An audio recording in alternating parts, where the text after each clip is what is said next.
It's Saturday, June the 25th, 2022 at 4:34 p.m. here in Southern Arizona. This is the One Hiraeth Project's DiaryCast number 45, entitled Initiate.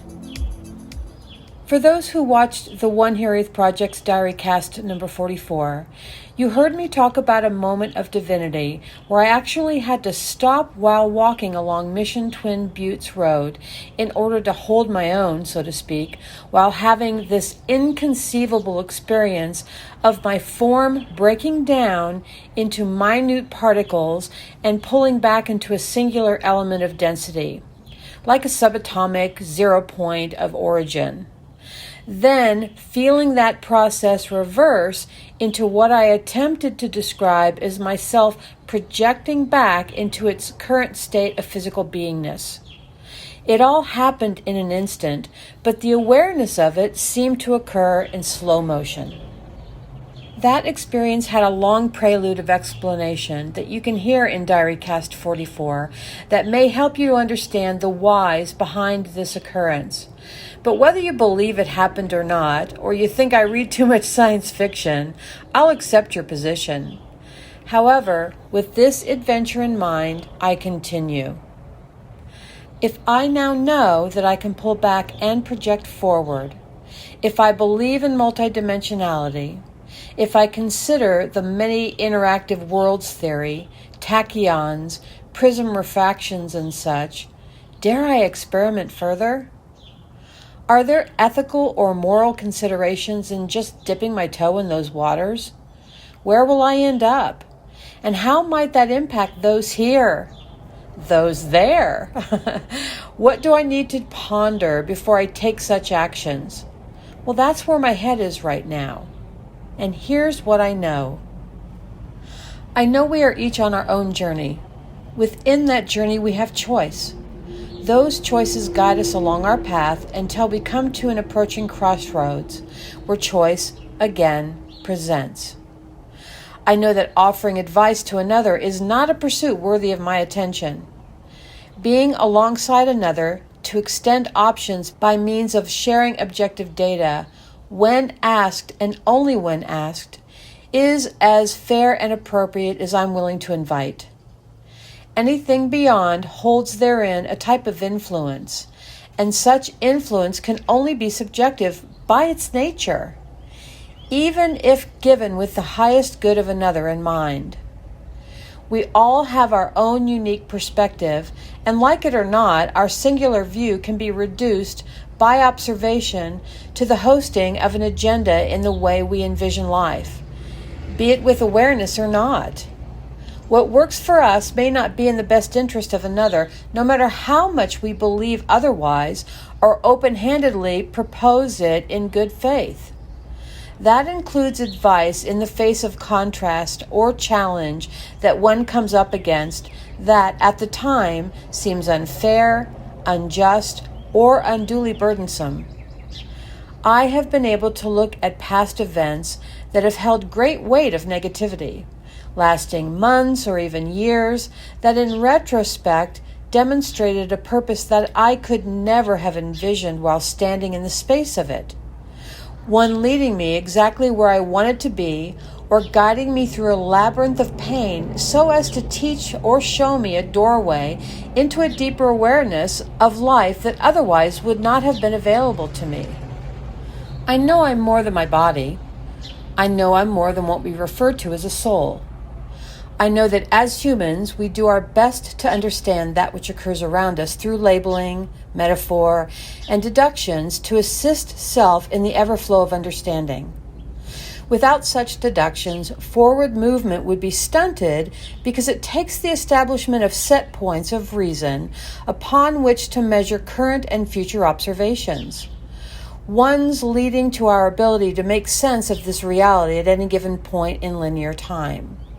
However, I also know that once such set points become labels, norms, and practices, they often become rooted, affixed, and static for terms longer than are required to push forward into the next level of understanding. Such affects are frequently purported by those determined to manipulate and control, and with intent stabilized into servitude through the formulation of language and custom of purported truth, which serves to hinder forward momentum into the natural flow of adaptation and transformation otherwise achievable through ongoing awareness existent by means of welcomed analytical and creative thought. And I know the result of such fettering is the fossilization of the evolutionary process.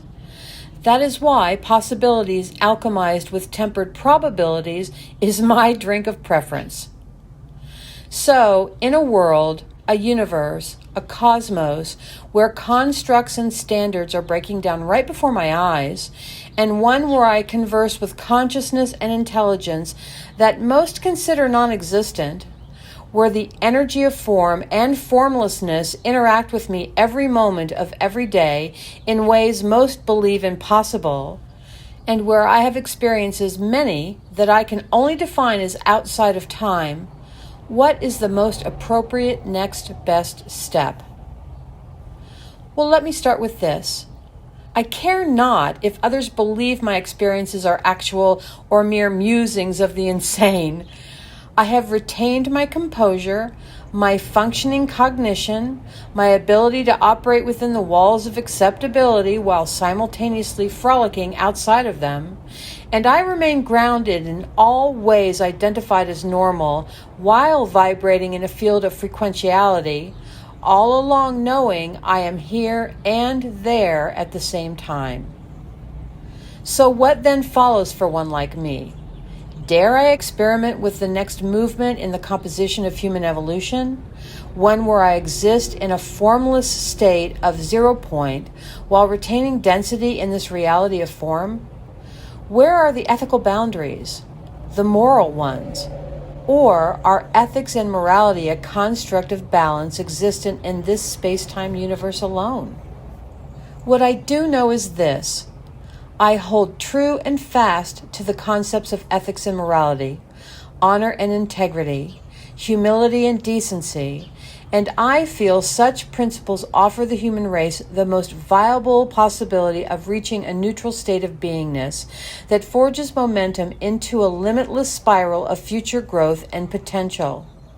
In other words, by inviting global respect for the sovereignty of each living consciousness, where all beings in all situations choose freely upon a field of level play, we serve ourselves by opening the stadium doors to a new game of creation yet unfolding.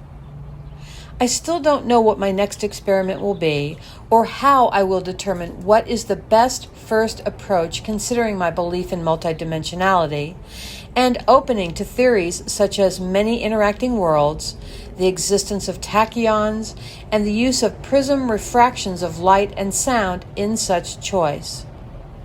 I love being a human, living this life, and I have no intention of pulling back into a singular point of existence only to switch direction or perspective and project forward into the unknown.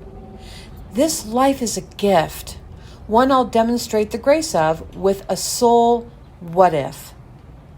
What if you were pure consciousness, unfiltered intelligence, floating in a vast vacuum of existence, an existence of which we, as evolving humans, don't have the capacity to comprehend? Imagine being formless, pure presence. Essence? Yes. Able to create any scenario and project yourself into it instantly, as we do when we're dreaming. It is a state of being with awareness of all, while infinite possibility is yours for the desire to create. Yet you cannot feel with touch, smell the ocean, breathe air. Love is a concept understood but not sensed.